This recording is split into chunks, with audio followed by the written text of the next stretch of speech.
All right, welcome. So if you've been following along with our videos, you noticed that our backdrop changed. We are back in Polson, and that's why we had a day off of YouTube. We needed to make a run back because as full-time RVers, getting your mail can be kind of tricky. And so we had a ton of mail building up at our house. Plus, we wanted to get in one more time of skiing before, maybe 2 times more of skiing before the season slipped away because it seems like we do that often. We ski a lot in December, and then all of a sudden we're off doing other things in January and February, and we don't get much skiing or snowboarding in. So we are back in Montana for the next couple weeks, and we're going to stay with one theme for a couple more days.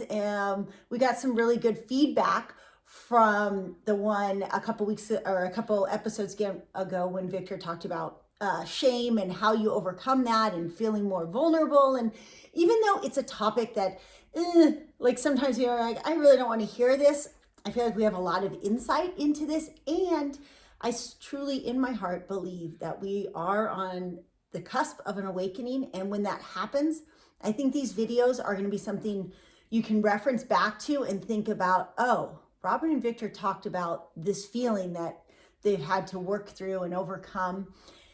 Victor just calls it, like, these episodes are just going to be called... This is, in this episode of Why I Suck. Because there is this overriding theme, it seems like, where I'm like, Victor did this, Victor doesn't want to do that. And it's not to say, look, if I didn't love Victor like I do, I would just be like, balls out, like doing whatever I wanted and like embrace fear, embrace every change, whatever opportunity, like I would definitely do something different. And I think there are a lot of spouses out there where one person... It's such a mix. Is like, there's a reason opposites attract. And I get these messages on Nomads all the time. Like, oh, thanks for saying that. Like, my spouse feels like that, but I want to go do this or vice versa. And I know there's this overriding feeling in one person who's just like, I just want to engage that risk. I want to see. I just need to know what's on the other side.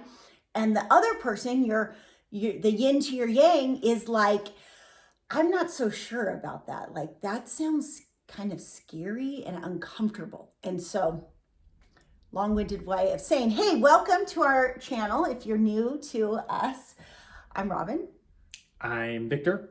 And 6 years ago, almost, we decided to downsize into a 30-foot Class C with our 5 kids and kind of travel the world and see what happened. And at the time, Victor didn't know what we really actually were going to do. He was just like, I said, hey, we have this house that we're renting and we have to return it because she wants it back to sell it. So why don't we save money? So I kind of tricked him, I guess. But there was no trick. At that point, we were already on to the idea of people that were full-time. We watched the documentary Surfwise. That was the only one we knew. But I think it was starting to grow as a thought because you're plugged into this system where you're like, yeah, I guess this is what we're supposed to do. And you're thinking to yourself like, man, working out, spending time with my family, I'm a goofball. I don't have these amazing needs or goal. And in my mind, I didn't have these amazing goals. Like, man, I want a 5,000 square foot house. I want to roll in an Escalade. Like, that's just not me. And so when we decided to do it for a summer, it's like I could see how everyone was thriving, even though deep down, like, well, I can tolerate. And in some ways, that's what just happened. If you watched our last 2 weeks of videos in St. George, that's the same thing that happened. Victor didn't really want to go to St. George with us, but he also didn't want to be alone. And he's like, well, I really like, all that makes me happy is if I get a run in or a workout in and I get to be around my family, that's cool. And so he got to that point, got down there and was like, oh my gosh, everybody's thriving. Why am I not thriving? And I think he kind of woke up and said, like, I guess I should just be happy. Like, everybody's happy, right? Yeah. I mean, that's one of the hardest things to cope with is that, process pain or like the pain of like getting there. It creates a lot of challenges. But at my root, I like to see everyone happy. And so once I kind of extract myself, like, okay, everyone's happy. Okay, what am I worried about? What are my personal challenges? What can I reflect on the energy? I'm like, hey, by the way, why the frick am I mad? Why do I want to punch a hole through the wall at any given moment? And so you kind of have this tense and feeling like, okay, I'm ready to throw down. What's going to happen? And nothing happens. You're like, why am I still feeling like that? Right? Yeah, and so we're going to share over the next few days some triggers or things that make it so. We drove from St. George. We left our trailer there because we're going to go back. We drove straight up to Montana. It was about a 13-and-a-half-hour drive because we drove through this crazy snowstorm coming back. And I mean, to me, it was a little scary, but like I can kind of just buckle down and be like, all right, I got this. You just take it slow. You take it one step at a time. Like there's never a moment that I'm like, oh, wait, I should turn around. Like, well, you're already, the other thing is too, you're already in it. Like, well, just keep moving. And that's a good lesson in life too. And that's what we want to touch on today is that this feeling of movement. When just like we've had a lot of, just keep moving. We've had a lot of situations like this in our travels, in our relationship where I'll make a move and Victor's like, well, I love you, so I'll make the move. And now we're trying to get to where I'm like, but I want you to make a move. I want you to pick some of these things. And we know a lot of people like this that something doesn't feel right. You know, you probably just experiencing last year, you can tell like something doesn't feel right, but I don't really know what move to make. And so today I'm going to share with you that like there's no right move, but movement is the key. You have to make moves and then adjust and adapt. And so we might have come all the way up here within 24 hours of being up here. I'm kind of like, okay, I got to just check off some work things. What day would be a good day to ski? And then boom, I'm out of here. I want to go. Not that I don't love it here. It's just, there's nothing to do outside my door. And so I work too much when I'm here. It's not enough to just go work out and like, I need to get outside and I don't do that here. So we might turn around in 3 days. We might turn around in 3 weeks. It doesn't matter because to me, I have no attachment to movement. I have no attachment to like, I can always turn around. I can turn down that road. I can go. That's not acceptable to society. You can't just like choose to pack up your stuff and go live in an RV. Like what? Why would you do that? Like, don't you want to provide security for your kids? Are you lazy? Do you not want to work?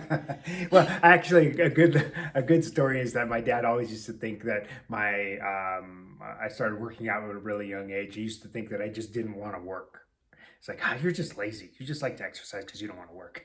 Little side note. But in the end, I think a simpler way to think about this is that you might be on a trailhead or even myself, personal story, right? So I think I was afraid without having a complete picture to make a move of traveling. Right. So I have a very hard time if I don't have everything. All right. I got all it. Let me weigh it out and then let me go. Right. Yeah. And that's tough. You can't live life in that way. And he's not married to somebody who even lets that process happen, because I think if Victor was married to somebody more like him, it wouldn't even be a question because they wouldn't be pulling triggers. Because I know, like for Victor, even if I could get him to say like, oh, what do you want? What do you want to experiment with? What do you want to try? He would never be like, Robin, I want to go try this. And if you know Enneagram, it almost sounds like more of a type 9. If you're married or if you're a type 9, you know that like you want to maintain peace. Well, as a type 2, you want even more than that. You want to maintain peace and make sure that other person feels super loved.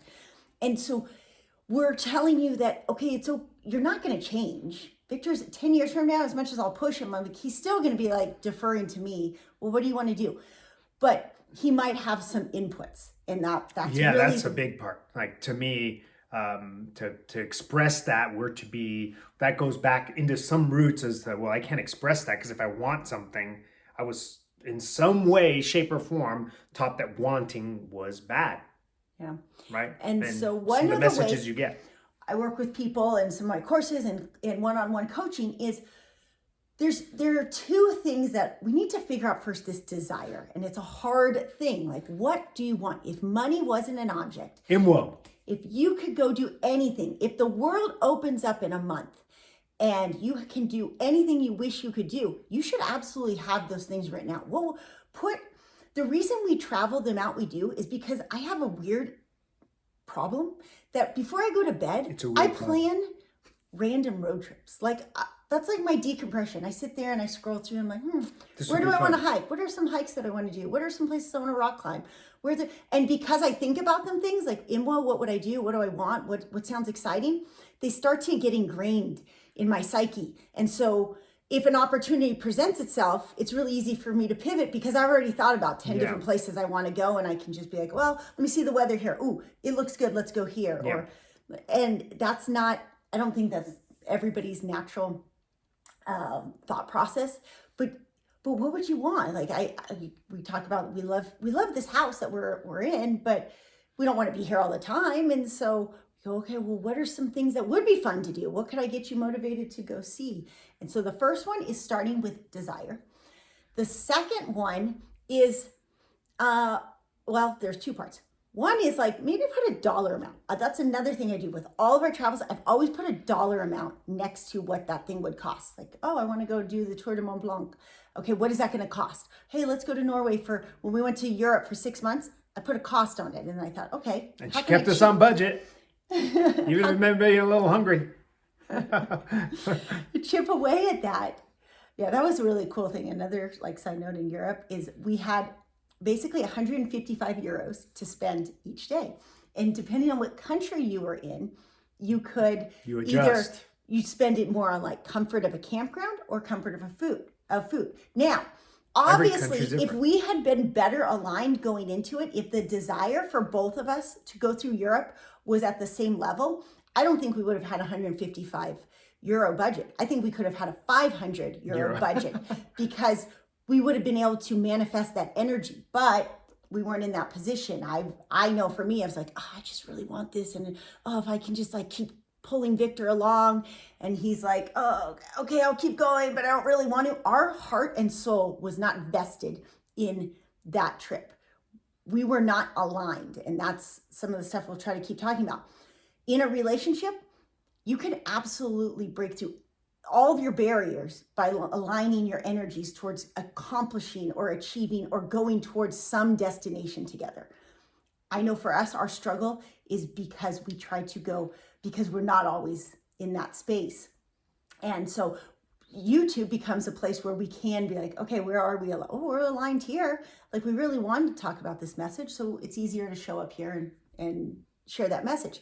But putting a dollar amount to that is a great part because one, sometimes you think you're telling yourself a story that like, I can't afford it, and you really can't.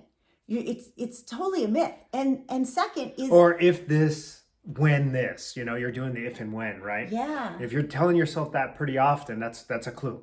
You can't do that. You're just not going to make a move ever. And then the other is like, once you know those desires, but he said like that if when, you put those desires, maybe you put them on paper with a dollar amount, like, okay, I can achieve this with only 15,000. Jeez, I think I made 15,000 last year. Maybe I could, because I can tell you, like, we completely just shift.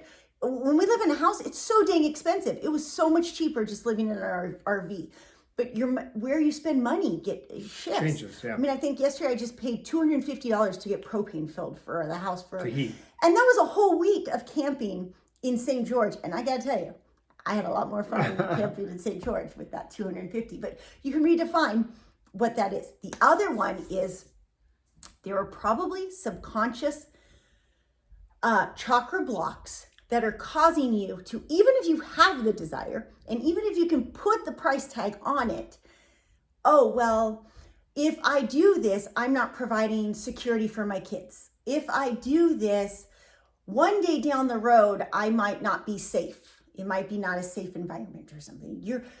That's root chakra. Or what are people going to think of me if I do this? Are they going to think I'm selfish? Is my role, I'm a type 2, aren't I supposed to be here for people around me all the time?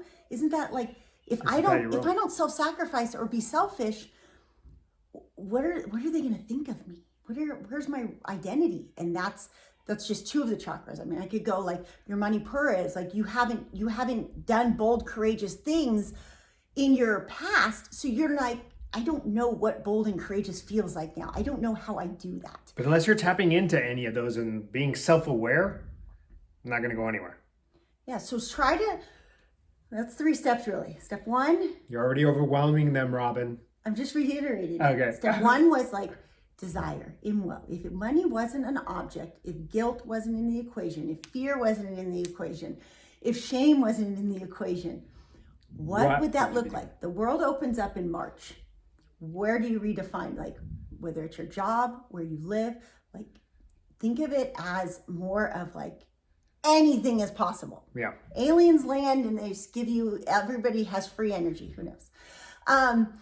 We can dream.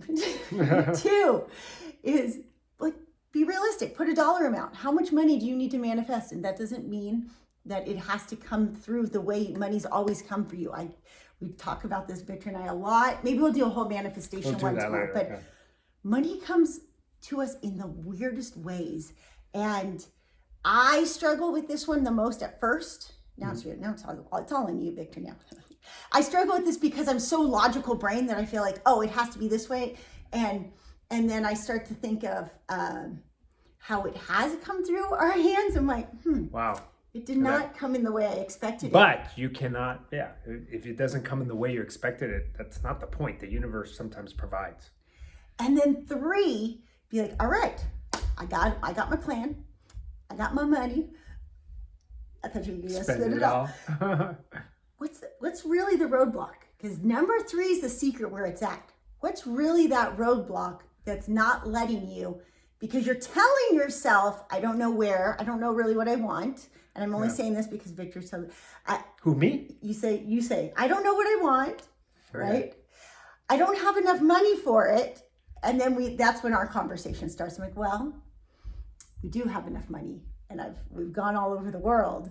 Like, what's the real roadblock here? And maybe that's where we'll start off tomorrow in like. No, don't do it. Do not come tomorrow. You don't want that.